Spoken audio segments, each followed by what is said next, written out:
Hola, muy buenas tardes, bienvenidos a esta plática muy interesante sobre la escuela de Birmingham. Mi nombre es Emilio Esquivel Castillo y espero disfruten esta plática, esta pequeña introducción hacia lo que es la escuela de Birmingham. Comenzaremos diciendo que la escuela de Birmingham no corresponde a una teoría única, sino a un campo de diversos estudios con perspectivas diferentes, basados en la necesidad de entender y explicar cómo se articulan las clases sociales y la práctica cultural.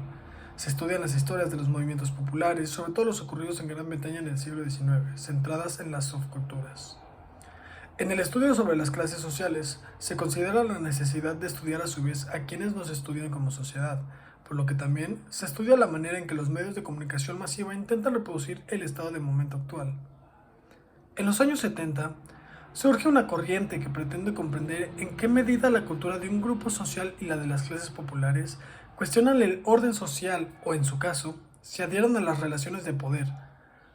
La escuela de Birmingham explora las culturas jóvenes y obreras, al igual que los contenidos y la recepción de los medios de comunicación.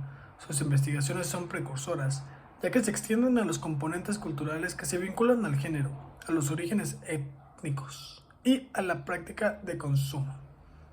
Interesante, de verdad, interesante.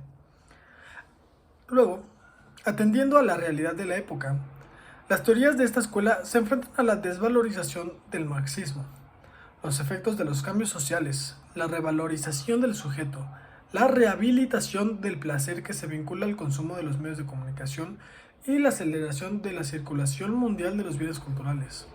Impresionante. Asimismo, dentro de un mundo contemporáneo, se utiliza el enfoque cultural para exponer los daños ocasionados por una vida mecanizada, convirtiendo el concepto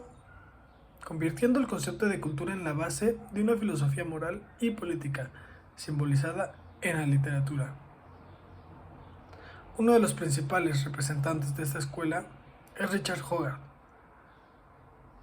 quien es nombrado como el primer director del Center of Contemporary Culture Studies, surgido en 1964. En sus estudios, este sociólogo británico estudia la influencia de la cultura que fue difundida a la clase obrera a través de los medios de comunicación modernos.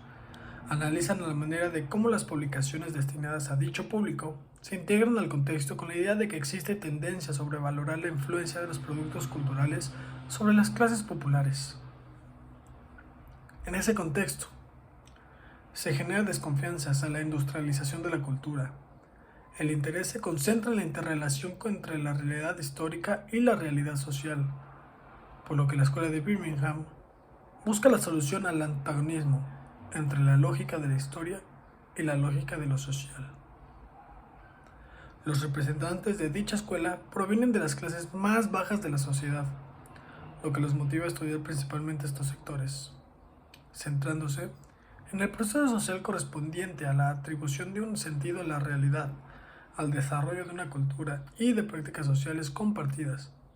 En ese tenor, los estudios culturales legitiman, politizan y justifican todos los aspectos de la cultura popular, por lo que quien actúa en el seno de dichos estudios reconoce la existencia de una socialización de su propia identidad, producida a través de los procesos de los medios de comunicación de masas y de la comunicación que se intenta comprender, ya que la cultura no es estática, por lo que los estudios culturales se apoyan más en el conflicto que en el orden.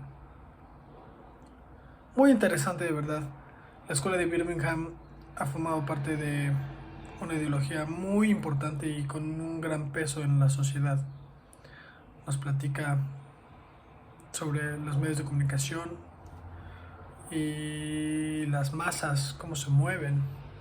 Es realmente interesante seguir estudiando esta escuela porque nos puede aportar mucho a nuestra forma de pensar y a nuestra forma de crear, ya que en empresas del entretenimiento tenemos que entender cómo funciona el consumo, el consumista y cómo funciona el público para que nosotros podamos vender y hacer un producto de calidad.